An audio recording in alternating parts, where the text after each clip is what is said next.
Hey, what's going on, guys? My name is Taylor Johnson. I'm the shop manager here at Freeheel Life. Today I'm in the shop, gonna start checking in with you guys weekly, giving you a couple minutes of my time, kind of sharing my thoughts about everything from gear to what we're seeing in the shop to where I've been skiing.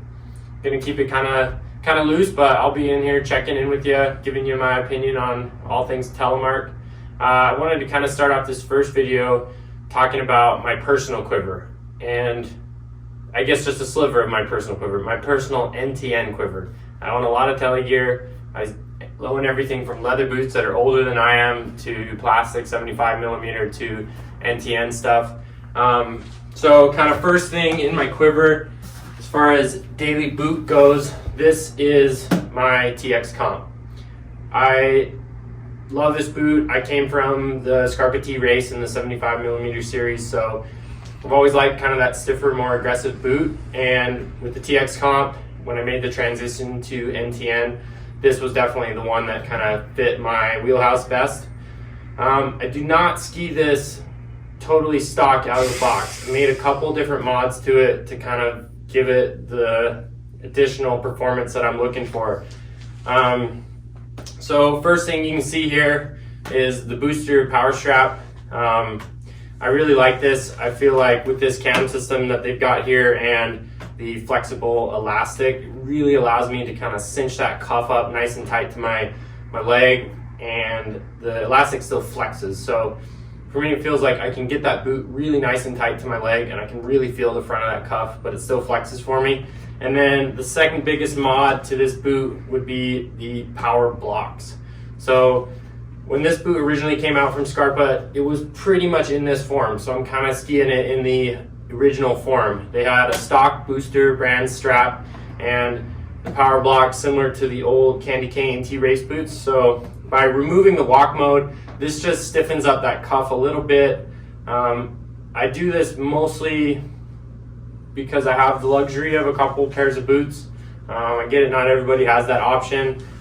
These are kind of tough to find these days because they haven't been made in a couple years, but for me, just a little more cuff rigidity, and it feels like that kind of power transfer from leg to boots to binding to ski is super instant. So if you're looking for just cranking up the power a little bit out of your TX Comps, it might be worth keeping an eye out for a pair of those.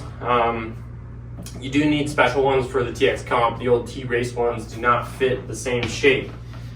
And then I have another pair of TX Comps. Same thing going on here with the booster strap. I like that, but this one I have a walk mode on. So when I am touring in the backcountry and I want to bring the stiffer boot, I got the walk mode. It's nice. If I was limited to one pair of boots, I'd probably just leave the walk mode on there. But I got the luxury of a couple pairs of boots, so I got the options on that.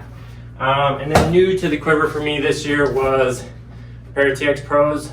Starting to see some of the more tech toe tele bindings getting a little better and getting more popular, so I added a pair of these as well. So only use these a couple times this year. I've used them with the Lynx binding, used them in the Majo, used them touring, couple days in the resort. Not quite as powerful as what I'm looking for personally, but I can totally drive whatever pair of skis I'm on that day. Just feels a little softer, but I like the stiffness of the comp boots for the most part. And then going into skis, so I'm basically rocking everything with the Outlet X's. I use the brakes personally. The pros and cons, brakes versus a leash, brakes all day for me. The luxuries of being able to clip my skis together, even when I'm hiking in the resort, the luxuries of throw your skis down and they're not going anywhere. That's definitely nice. This ski is the Freeheel Life Switchblade. It's 95 underfoot, pretty stiff. This is pretty much my groomer ski, pretty much traditional camber. We used an ash and beech wood core in this, so it's super damp, super stable. I can really throw this thing on edge, so on the more hard pack days or maybe like technical skiing, I like this ski. I do have a set of skins cut for these, so I like this ski in the spring, like doing corn tours and stuff like that. But stiff springs on all of my bindings. I think for me, I usually ride stiff springs on a spring setting 2. That was kind of what I found was my favorite as far as the flex of the bindings. Paired nice with the comp boots.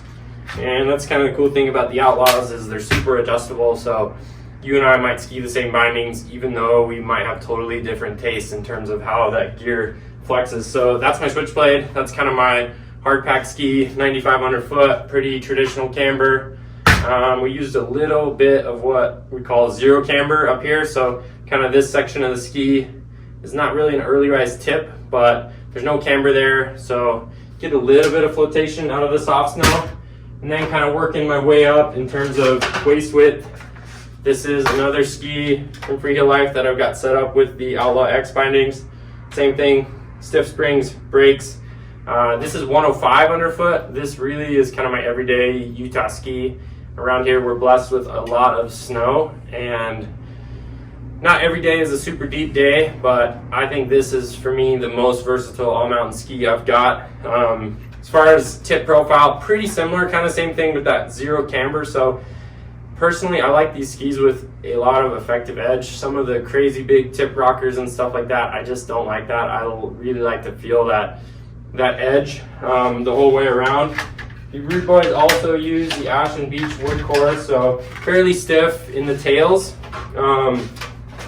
Definitely got some landing gear back there, stiffer underfoot, a little bit softer in that shovel, so that combination of that real subtle kind of zero camber or tip rise, whatever you want to call it, and the softer tip still allows this ski to be pretty fun in the soft snow.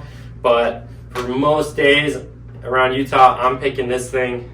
0 speed limit, definitely a charger ski. Kind of fits my style with that. And then moving up into the widest ski in my quiver, this is the Freeheel Life 801. Another same thing, Outlaw X, stiff springs, brakes. I'm consistent. I like to run the same binding setup for as far as spring tension for all my skis. These are 114 underfoot. Camber profile looking a little bit more tip and tail rise on this one. Definitely pretty subtle, but do have some early tip rise in the powder ski. I definitely like that tip rise. Feel like I get some flotation in the softer snow. Tail profile, the other two skis in my quiver are fairly flat, where that one just has a touch of that early tail rise. So a little more kind of surfy and buttery. A little bit softer flex. I think for powder ski, softer and a little more tip and tail rise makes a good combination. But I've skied this on a variety of conditions. Wasatch powder days. I've taken these to Europe a couple times. I've skied them on more hard pack days. I can still throw them on edge. Personally, I like the narrow skis on a hard pack day. But, for around here, I know a lot of people that really do like those wider skis for kind of an everyday ski.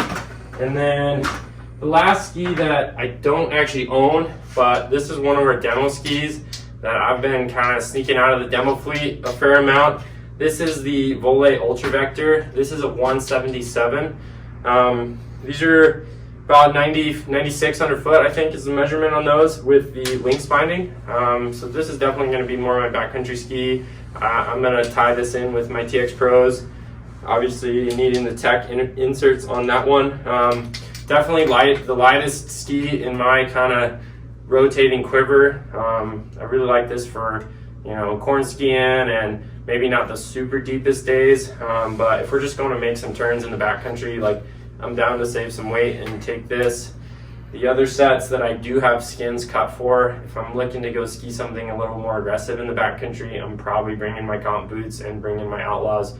I'm happy to take the weight penalty for the power of the Outlaw X and the stiffer skis I've got with the Freeheel Life stuff. Maybe last thing with the quiver is poles.